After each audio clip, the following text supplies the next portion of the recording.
Secrets of Strixhaven, Episode 1, Penmanship Practice. Friends, I can't wait for all of you to discover how witty I can be when I don't have to rely on an interpreter. You thought my poetry was good before? You just wait. If you all set up your scribing boards properly, you should be seeing these words as I write them. They're coming through to you in my very own handwriting. Field study may be separating us for now, but how could it hope to rend apart the bonds of friendship we have woven together in Luen? Just as the strands of fate now bind us together. Kirill here! This is pretty cool! I think I saw some of my seniors using these things. Hey, if I draw something, can you see it on your end? Like, tell me if you see... Abigail here again. Yes, I do see the drawing. You are lifting an entire building overhead. I had no idea you nearly went for Prismari instead of Lorehold. With that being said, it'll be easier for everyone to follow if we keep things to whole, complete letters. As I was saying, though distance is keeping us apart, our experiences will weave us back together again. That's part of the lesson I'm learning at the Forum of Amity. Diplomats here come from all sorts of places, yet the divisions aren't so clear as they are between the colleges of Strixhaven. Within these halls, colors don't signify color so much as personal taste. I've always heard Prismari talk about the beauty of fashions and the stories contained therein, but until now, I never really thought about it. Local fibers and dyes are used in the construction of an ambassador's garments. Before any of the diplomats speak, you can often deduce their home if you learned enough about textiles. Of course, the rhetoric is no less interesting, when I can make any sense of it, at least. With so many people talking at once, my hearing aid is having difficulty keeping up. And it isn't as if being deaf is something people can tell from looking at you either. I've lost track of the number of times I've had to flag someone down to make them repeat themselves. It's lonely. But that's why I have all of you. With our scribings to focus on, no matter how hard it is to communicate with people here, I'll always have you all waiting for me. So, tell me everything. What are your field studies like? Have you met any interesting people? Is it exciting where you are? It can't possibly be as exciting as our recent journey, but that's likely for the better. Writing the balance of night and day should only happen once in anyone's lifetime. Please let me know, and make sure to follow the rules. Start every letter off with an address and close it with your name. All my love, Abigail. Comrades, compatriots, cohort, I suggest that we as a group visit the Forum of Amity and lobby for Arcavian diplomats to be instructed on the use of sign language. Honestly, it's a travesty that no one has been. All those who concur with my sterling reasoning, let's meet up after this field trip period is done. Shouldn't be too long, especially in comparison to last time. Making short work of this means we can put our attention elsewhere. However, I am curious about the fashions you mentioned, Abigail. Can you draw sketches of them for us? I'm looking to update my wardrobe for the coming season. It's been 2 whole months since I bought anything new, and people are going to think I'm losing my touch. I've always wanted to look ambassadorial. However thrilling the Forum of Amity might be, it can't possibly match up to the summit of spectacle. All you need to know is right there in the name. Mornings begin with an incredible, unbeatable view. 26 pages of extremely technical but nonetheless stirring description follow. Sonar visibly changes ink no less than 5 times. At this rate, they're going to have to name a hall after some of the things I've gotten up to. But, looking at this stack of paper, I may have lost track of time a bit. Hopefully that makes for fun reading. Abigail, does this thing generate new pages for every one of them I write? I can't even begin to think of the applications if it does. With the right setup, this could be an all-new form of performance. Imagine if we could project this, Whole groups of people seated in amphitheaters watching someone compose in real time. It reminds me of... Hi, Sonar. It's Tam. Sorry for the interruption, but I have to offer 2 counterpoints. First of all, what you're describing has already been attempted. We have records of it both here on Arcavios and in New Capenna. Turns out most people don't like to be watched as they compose. Instead, what seems to work better is a collaborative process, not unlike what the Capennans later developed, spontaneous improvisation. In fact, I hear improvisation is so popular there that sticking to the written melody can sometimes be seen as insulting the audience. But the second point is more important. Can we please keep letters to a page or 2? Waking up to 30 pages feels more like homework than fun. So, 1 page, please? Best, Tam. Tam? Isn't that boring?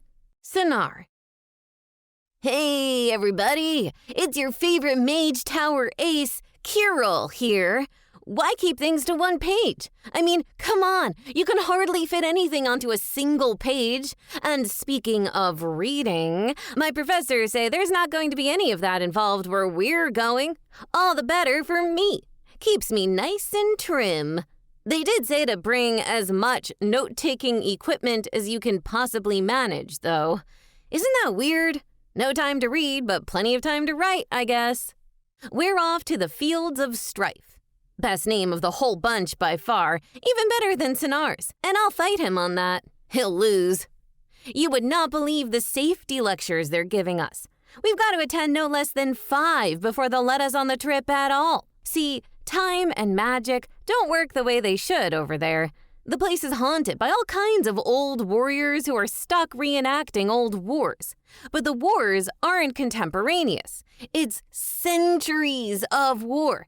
Why shed so much blood over this place? That's what we're trying to figure out. I tell you, there's nothing like being surrounded by history. Lectures are one thing. Books teach you a bunch, sure. But watching real warriors really duking it out all around you? I can't wait. But man, these lectures. Check out this bit of my notes. When you're on site, be sure to keep something boring and mundane with you at all times, something that you know well. There will be times when you are so beguiled by the very flow of the mana around you that you will lose yourself to it. Pulled forth along the unseen currents, you will wander off into the crevices of these old ruins, and we will never see you again.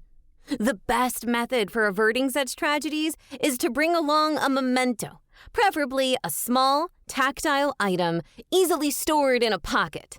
Students are required to reorient by practicing mindfulness with their memento every hour and ensure that their partners do the same. Spooky, right? Well, it doesn't bother me. My family would never let me live it down if I wandered off and got myself absorbed into an eternal war between nearly forgotten ancient empires. Who knows where or when I'd end up? I just won't get caught. And I'll be honest with you, I've already seen a spirit. Now, you've got to forgive me if I get some of the details wrong here. I'm writing about what happened a couple hours after the fact. It's all pretty fresh, but what can I say? My memory's a bit weird, so maybe some things are a little wrong. I might take some creative liberties. But the spirit of what's said is correct. Ha! See, Abigail, I can write good too. We're set up at Camp Harrion right now. It's the usual base camp for expeditions out into the fields, just on the outskirts of things. In the mornings, it's hard to tell whether you're seeing crimson flowers bobbing across distant meadows or 2 formations about to clash. Sometimes it's both. But the key part is that it's all at a distance. They keep you here while you get all the safety lectures. It was my 5th day here, and I was getting used to finding random seeds in my shoes. My supervising professor needed some help hauling a half-degraded caryatid from Pranticle Peak down into the camp for further study. Of course, I volunteered for it. Miles of hills and rocks and meadows are nothing compared to my gains. The thing is, it took a long while to travel all that distance. So there I was with a couple 100 pounds of rock on my shoulders and the sky starting to go violet around us and a chill beginning to set in.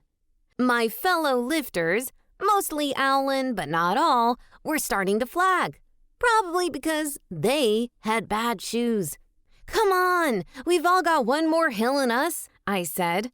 And just as I pointed ahead to the camp, I heard one of my friends shout. 2 seconds later, the weight all shifted onto me directly as they dropped the caryatid. Frantic footsteps and yelps followed. I slung the caryatid across my shoulders and turned. Sure enough, there it was. A withered-looking figure in battle-scarred armor with burning eyes and 2 spears jutting from their chest. "Whoa," I said. "How'd you get hurt like that?" They didn't answer me, which I thought was pretty boring, but they did rear back their sword arm for a swing. I shifted the statue so that I could take the brunt of the hit instead. I locked eyes with the ancient warrior and let out my best war cry. I guess it was pretty good. They dissolved back into the currents. I grinned. If I could have slapped my chest, I would have. Who knew it was so easy? Our professors say you absolutely shouldn't engage with a spirit on your own, but I managed it without any trouble at all. Turns out getting lost and nearly murdered by elves, no offense, Luen, on a distant plane changes your perspective. How's that for field experience? So, anyway, I'm not worried about it. I'm gonna do great. Never mind what my folks say about how useful a degree in archaeology is. I hope you're all having as much fun as I am. Your favorite, Kirill. Hi, everyone. Luen here. No offense taken. I'm glad you're having so much fun, Kirill. I'm not. Scratch that. I'm doing my best. Things are different. I knew they would be. I had it in my head when I left that I'd have to get used to a whole new culture. New values, new social norms, all of that stuff. I thought there was no way that the people of Arcavios could be anywhere near as bad as the ones back home, obsessing over perfection and what they considered to be beauty standards, tearing each other apart whenever there was something even slightly off about a person. I really thought it couldn't be any worse than that. And I guess it isn't. My advisors told me it was a good idea to introduce myself to the other elves. Strong communal bonds, they said. To be honest, I was kind of scared too. I mean, you saw where I came from, what those bonds were like. What if these guys were the same? They aren't. Lots of reasons why. Even outside of the so-called preservationists that want me to go home, they keep calling me a satyr because of my horns. Some of them are 3 times as old as I'll ever be. Every time I try to tell them something new, they just look down their noses and tell me they learned that years ago. Even their ears are different from mine. They can hear things I can't. When they speak to me, sometimes their voices go up into this high register. I end up losing words. They stare back at me when I can't always answer their questions or ask them to repeat things for me. Sure, they do it, but there's that moment of hesitation and... I'm sorry, I know I shouldn't be talking about this. There's a Witherbloom trip to Titan's grave in the works right now. I'm going to sign up. Things will get better. Your friend, Luen. Luen, my friend, if I can make a suggestion, the man in charge of the expedition to Titan's grave is Professor Fell. Now, I heard it from a friend who heard it from his brother's girlfriend who heard it from her doctoral advisor that he's the surliest guy in Strixhaven. And that's saying something with Dean Ambrose around. Maybe reconsider? Also, I can't help but notice that Kirill got more than 1 page, and no one said anything about that. Curious. Sonar, please sign your letters. This is Abigail again. Sonar has a point. 2, really. Kirill's letter was 2 pages, which is unfair to Sonar. 1 page, everyone. Poetry is about describing a single flower petal that calls to mind an entire garden for the reader. Letter writing is more casual, of course, but still. Consider the words you want to use for the greatest effect. The other point, though, I can confirm that Professor Fell is dark-tempered. Unlike Kirill, I can promise that my recollections are completely accurate, except for an adjustment or 2 made for the sake of good prose. Last semester, I took a course on poisonous flora so that I better understood which flowers to reference when. I've rarely seen a professor look so bothered to stand at the lectern. It was as if we were pelting him with stones and not questions. Each of you has 2 sample dishes of petals before you. One contains baby's breath, the other is hemlock. Make yourself a cup of tea and add the correct petals. When you are done, come to the front of the class and drink it. I raked my claws against my upper arm, puffed my feathers, and then went a little limp. Professor Fell, what if we drink the wrong one? Then I'll administer an antidote, and you'll never make the same mistake again. You'll find there's no more efficient method for learning which is which. He signed back as he spoke, too. To his credit, he was right. Who could lose focus when the stakes were life or death? All of us were glued to our desks trying to figure out which was which. One of the Witherbloom hopefuls had to help me figure it out. Baby's breath petals are the size of rice grains. While we spent all that time on our assignment, Fell paced the room and tended to a concoction of his own. The first student came up to drink his tea.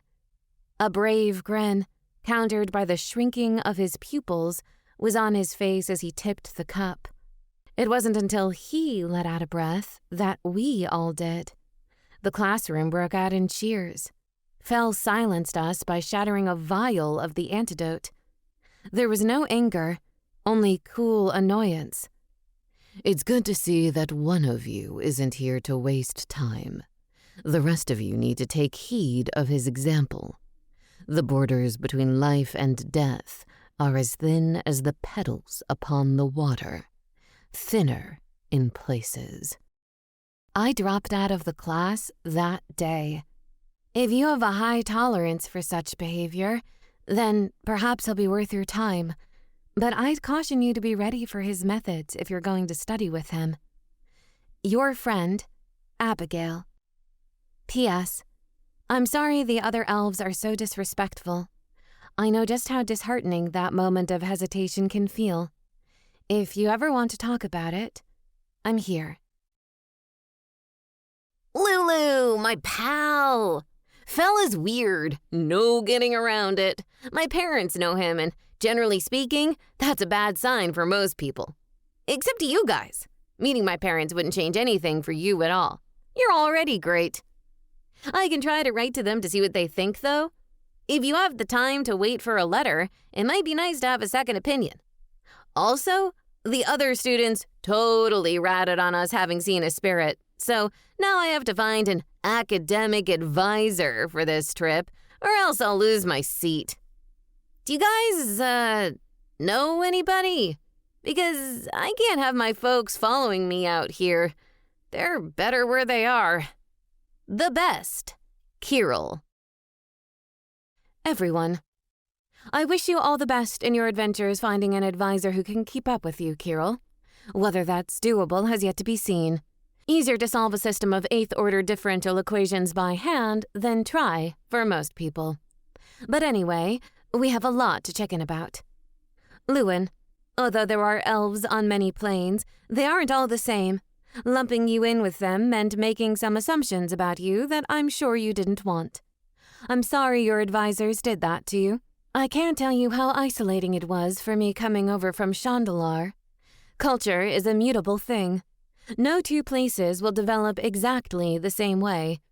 When you try to do what you've been taught and it doesn't land right, it's like you've been given a random series of numbers and rules that work for calculating the next one in a series, but the rules only work half the time. It's isolating.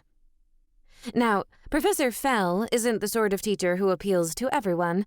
I've heard my own share of rumors. Some of my classmates think he used to work for the Auric on the side. Others that he was involved with coordinating the Phyrexian invasion. His habits of slinking through the halls at night with no explanation have done him no favors. But I bumped into him one of those nights near the memorial to the fallen. He clutched a scroll beneath one arm and a jar of glowing samples in his other hand. This is what happened, more or less. He stared down at me and tilted his head. Gorgon. That's uncommon. There aren't many others at Strixhaven, Professor. Can I help you with anything? He hummed. Do you have the ability to petrify? Is it strictly physical? What happens to those who are trapped within the stone? Is it possible to recover them? He wasted no time. I answered his questions, and then he said, That's no use to me. Good night. No thrown items, no tantrum, only brusque curiosity. I think it's worth working with him. Luen, if it would help you to have company, I don't mind coming along at all. Honestly, I'd rather be there than at the Paradox Gardens with the others. I'd like my education to be a little bit more multifaceted. Fell doesn't intimidate me, and I heard Oracle Jodzi is going to be there. I have a few questions I'd like to ask her. Best, Tam. Tam. I would like that. A lot. And thank you all for telling me about Fell. When I submitted my application to Witherbloom, he was hard to read. You're the Luen applicant, he said. I've heard rumors about you. What sort of rumors? I asked. There were thorns in my throat. That you keep to yourself. That your classmates have no idea of your intentions. That you are aloof and intimidating. Every word felt like it was tearing off a little skin, though I don't think he meant to. Like you said, he wasn't angry. It was like he was listing off the qualities of plants. I told him I would put it differently. I'm certain that you would, he said. But he stamped my form anyway. When I carried it out of his office, I realized that everyone waiting in line to speak with him was staring at me. One of them, an elf, opened her mouth, making one of those sounds I can't hear, probably. I kept walking. No matter what she said, I had my admission, and that's kind of all that matters. Even better that I'll be going with a friend now. Thank you. Your friend, Luen. Carol here. Great news, everybody! Johnny stepping in as my advisor. Showed up yesterday in the middle of camp and gave me a pat on the back. Have you been getting into trouble? Maybe a little, I said. But with you around, there's no reason to worry. Those ghosts don't stand a chance. He tilted his big, fluffy head at me. What makes you think we're going to fight any of them? All around us, the others were getting ready for their trips. We were one of the last crews headed for Pranticle Peak. There wasn't much good gear left. The climbing harnesses I tucked into my bag were so worn down, you couldn't even tell they were leather. Not great. But, I've never backed down from a challenge. We're here to research these ancient wars, aren't we? I think if we shake things up and try for a couple fights, we'll uncover something new, I said. Observing can only get you so far. Warriors understand the language of combat better than anything. He let out a grumble. One of my classmates, an Owlin named Breeze, looked over his shoulder as he was packing, probably trying to figure out whether to interrupt. I signaled that it was all right.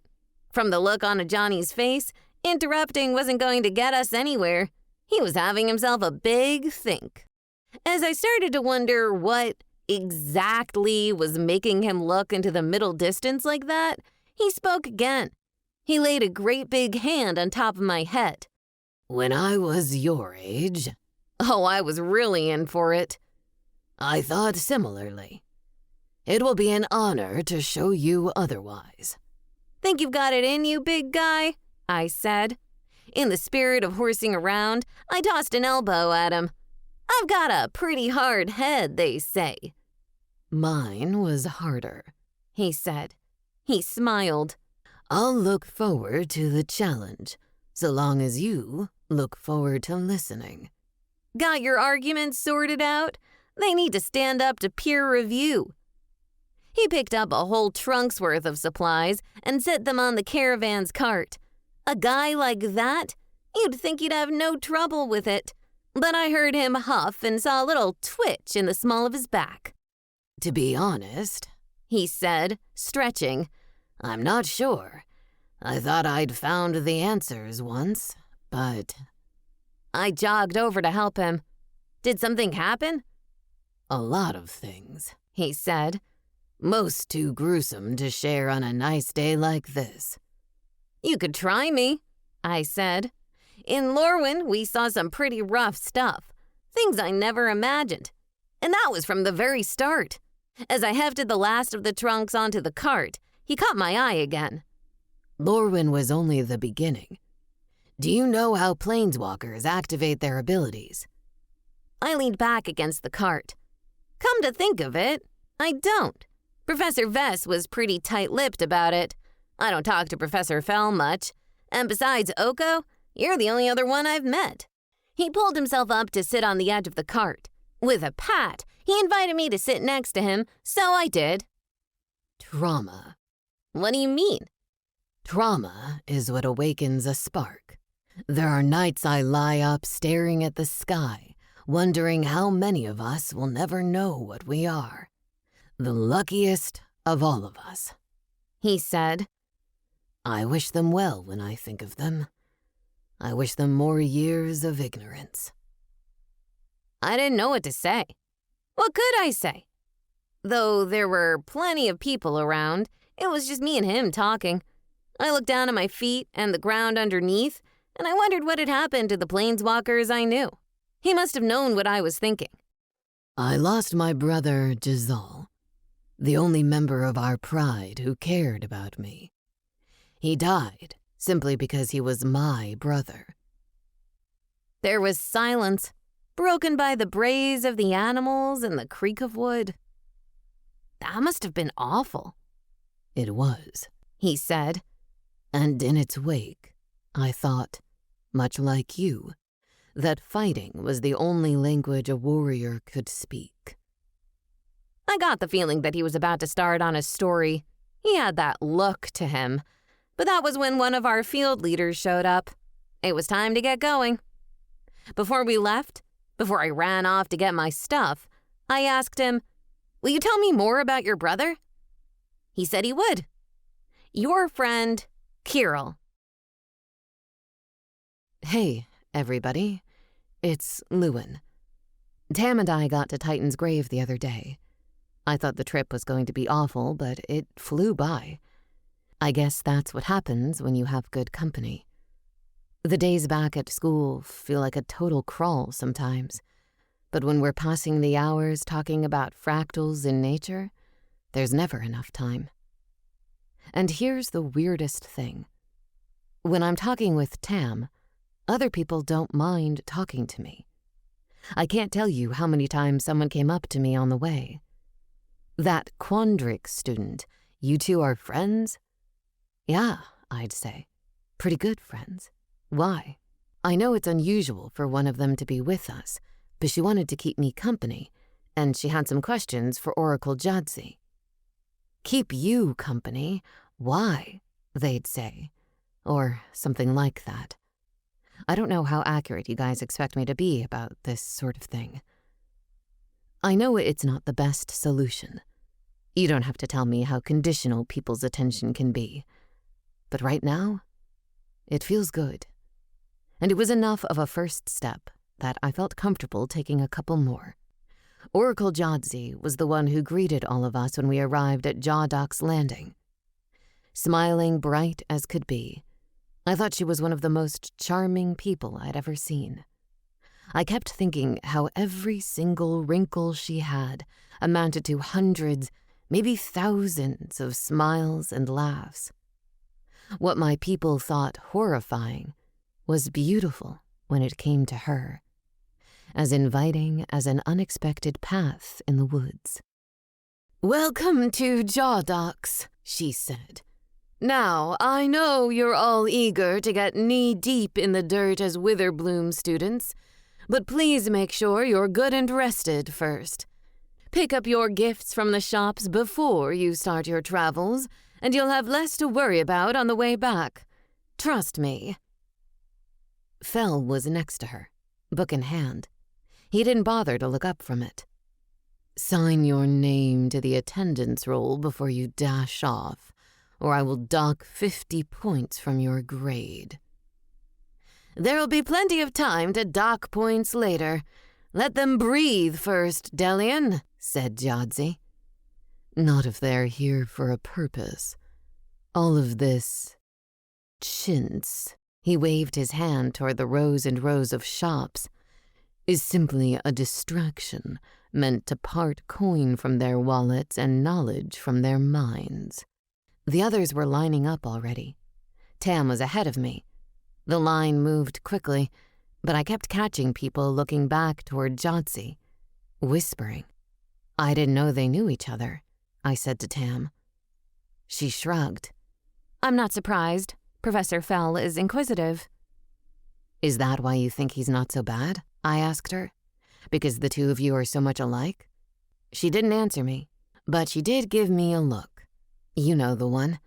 I bet she's making it right now as she reads this.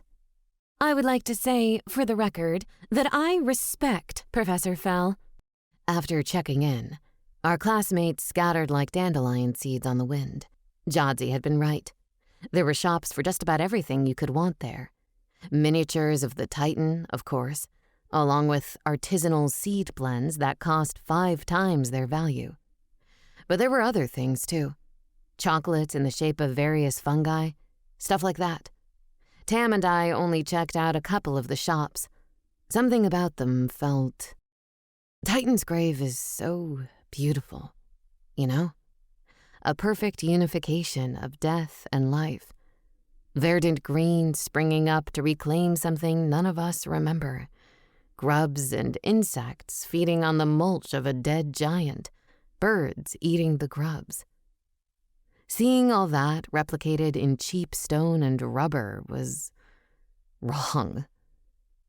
We went back to our camp and found it as empty as could be. Except for Oracle Jodzi, that is. We spotted her meditating at the outskirts, on a hill overlooking Ribtris town.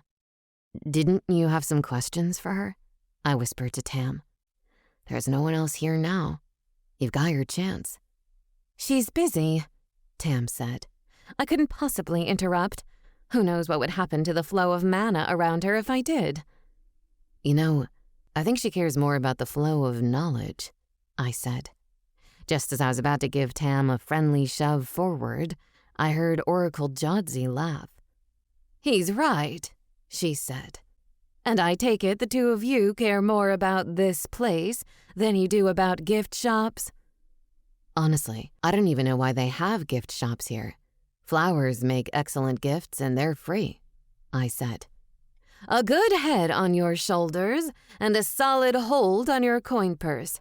That's a good lad," she said. She turned to face us, then, hovering in midair, "What can I help you with?"